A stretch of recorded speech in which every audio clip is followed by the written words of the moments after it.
माता दी फ्रेंड्स, आप सभी का हमारे YouTube चैनल में हार्दिक स्वागत है। चैत्र नवरात्रि 2022 का प्रारंभ 2 अप्रैल को हुआ।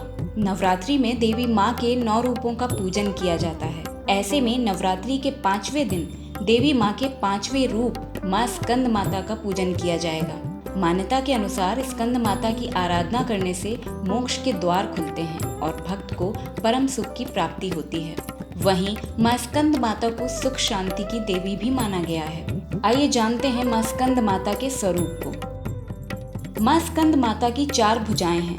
देवी के 2 हाथों में कमल, एक हाथ में कार्तिकेय और एक हाथ से देवी माँ अभय मुद्रा धारण की हुई है। कमल पर विराजमान होने के कारण देवी का एक नाम पद्मासना भी है।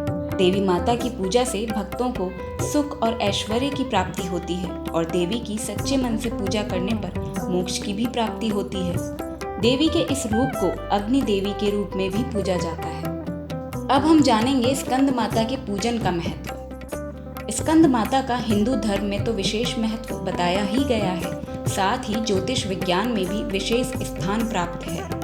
बुध ग्रह को नियंत्रित करने वाली देवी होने के चलते देवी माँ के संबंध में मान्यता है कि स्कंद माता की पूजा आराधना पूरे विधि विधान से करने पर जातक के बुध ग्रह से संबंधित सभी दोष और बुरे प्रभाव शून्य या फिर समाप्त हो जाते हैं। ऐसे में नवरात्रि के 5वें दिन स्कंद माता का पूजन करने से आपको उनका आशीर्वाद तो प्राप्त होता ही है, साथ ही बुध देव की कृपा की भी प्राप्ति होती है।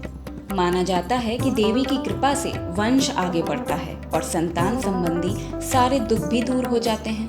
घर परिवार में हमेशा खुशहाली रहती है। कार्तिकेय की पूजा से मंगल भी मजबूत होता है। अब हम जानते हैं स्कंद माता की पूजा विधि।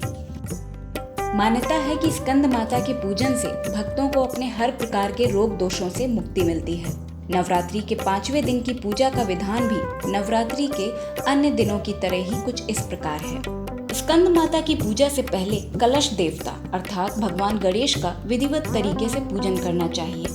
भगवान गणेश को फूल, अक्षत, रोली, चंदन अर्पित कर उन्हें दूध, दही, शर्करा से स्नान कराने के बाद देवी को अर्पित किए जाने वाले प्रसाद को पहले भगवान गणेश को भोग लगाना चाहिए।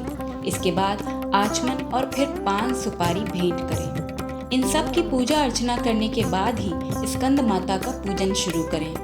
स्कंद माता की पूजा के समय सबसे पहले अपने हाथ में एक कमल का फूल लेकर उनका ध्यान करें। इसके बाद इस दिन माता को लाल पीले फूल अर्पित करना चाहिए। साथ ही अक्षत, कुमकुम, सिंदूर अर्पित करें। देवी माँ को इस दिन मौसमी फल, केले, चने की दाल का भोग लगाना चाहिए।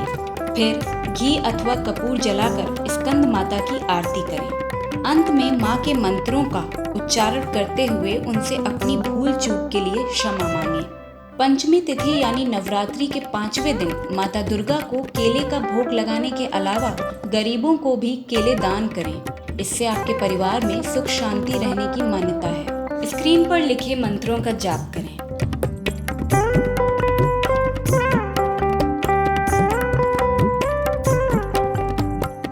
तो ये थी आज की वीडियो। मिलेंगे कल नवरात्रि स्पेशल में। बने रहिए टीम मीडिया एक्सपर्ट के साथ, देखते रहिए नवरात्रि स्पेशल।